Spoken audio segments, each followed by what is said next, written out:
Hey guys, welcome to your Hump Day edition of this week, and I want to give you a brief kind of synopsis of what we talked about in class today. See, we're starting a project today, or you are for homework tonight, where you are going to be comparing and contrasting characters with yourself to further drive home that concept of connection to a book. You're going to be doing that, obviously, with Walk 2 Moons. And I had you last night select a character. Today, I'm going to have you go and actually fill in a Venn diagram of how you're similar and how you're different, because you're also going to be writing a compare and contrast essay based on these characters that you've come to know now in this book so well. But first, what I wanted to do, since you are making a Venn collage, I wanted to just let you in on why it is that I'm having you do this. It's not just a fun little art project. See, I want to teach you about symbolism. Symbolism is really just attaching meaning to something, like an image. It's something that represents something else. For example, here we've got a peace sign, right? Why is that a peace sign? Because somebody said it was, and a bunch of people agreed, and so now it's a peace sign. Well, it's not the only peace sign. This is a peace sign too. I don't know why. I could probably look it up and maybe get some suggested answers, but why is it a peace sign? Well, because people acknowledge that that's what that means, right? Otherwise, it's just two. In church, sometimes, when people say, turn to each other and acknowledge, or give to each other a sign of peace, you shake their hand. That's another symbol of peace, right? It also, in ancient days, well, not even really ancient, it happened all the way up through like the 1800s, when people carried swords or guns all day, every day on their hips. Well, typically speaking, people were right-handed. They were taught to be right-handed. As a matter of fact, being left-handed was kind of thought of as being evil, so it was kind of beaten out of some children. Fun little history fact for you there. But you would shake hands with the right hand to show that you weren't going after your weapon to attack somebody, so it was a sign of peace. That one I get, although it's kind of lost its meaning a little bit. But there's another one, and you're going to have to use your imagination for this one, because I'm a terrible artist. That's a dove from really far away. Now, for some reason, doves are the symbol of peace. Again, I'm sure I could find that.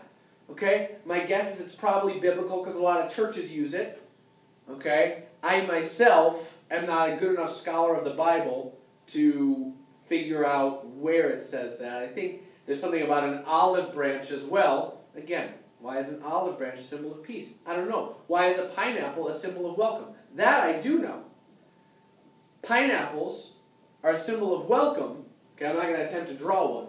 Pineapples are a symbol of welcome because back when the tradition was started, pineapples were very hard to get. They were a tropical delicacy. And so to show that you really had a lot of respect for the person who was coming over to your house to welcome them, you would bring out a pineapple for the two of you, for the group of you to share, and that would symbolize, be a symbol of, a representation of how highly you thought of them. So I don't know, maybe, you know, if you're trying to get in on the good side of your parents, and you don't have a lot of money, buy them a pineapple for Christmas and explain that story to them, and maybe they'll be touched by all you've learned. I don't know. Maybe. At any rate, a dove, symbol of peace. You know a dove and a pigeon are the same bird? They're the same bird. One's just colored differently.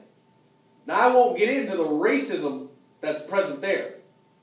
Why it gotta be a white bird that's a peaceful bird?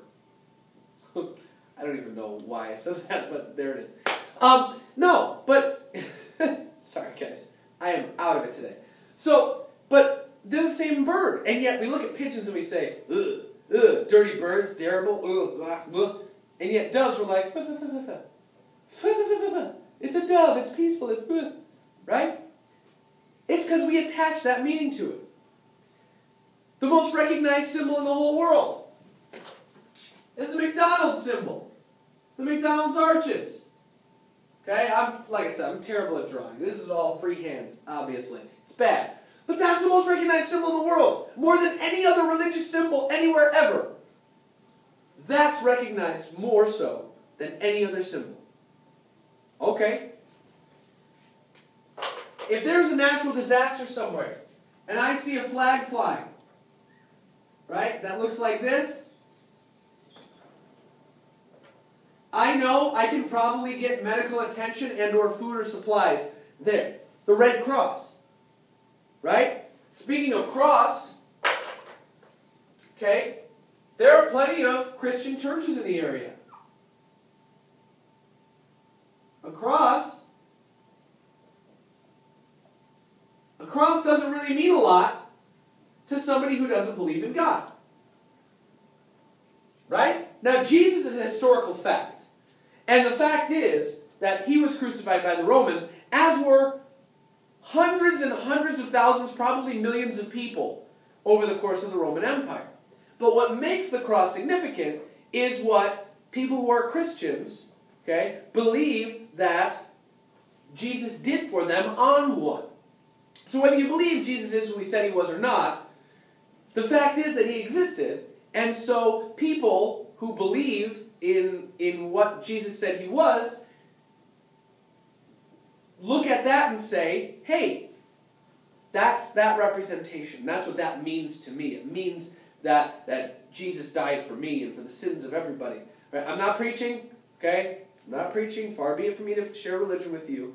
I'm just saying it's part of symbolism. Okay? A couple more I want to get to. Actually, maybe I'll just do one more. One more is probably fine. And it's one of my favorite ones. Since when does that mean love? Why does that mean love? We've known for a long time now that the heart is just a muscle. That's like saying I bicep you. Right? Love comes from up here. Just like any emotion comes from up here. Now we used to think it came from here because we get that feeling in our core when we really love someone or really care about someone. We get that feeling here. So it was often acknowledged that your heart was the center for emotion. It's not. This is the center for everything that has like an abstract concept attached to it, like love. And that's not even what a heart looks like. A heart, I mean, it's similar-ish, but a heart's got all these valves coming out of the top. Right? And it's got these things coming out of the top, right? And it almost kind of looks like a button. It really almost kind of looks like a button. It's got some different veins coming off of it and arteries and this and that. But if I wrote you to my wife, she'd be like, what's that? But this we got, right? It's what we attach to it. So, what I'm going to be asking you to do, see, and the reason that symbols exist is because it's often easier for people to connect to an image than it is for people to connect to an abstract idea. How about the flag? It's hard to put into words everything that America represents, but our flag tries to capture the history and the present. 13 stripes, 13 colonies. The red, the blood that was shed. White, the peace, the hope of peace. The 50 stars, the 50 states. Blue is generally acknowledged to be a color of courageousness, of courage, right? These are all symbols. And it's because people can connect to images far better than they can connect to abstract concepts. These things mean things to people, whereas if you were just explaining a concept, you'd be like, eh? So that's why we have symbols. Now, symbols can mean individual things to individual people. People who don't live in our country have a very different reaction to this. I promise you that. If you travel at all in your lifetime, you'll notice that sometimes people don't really like this. Okay?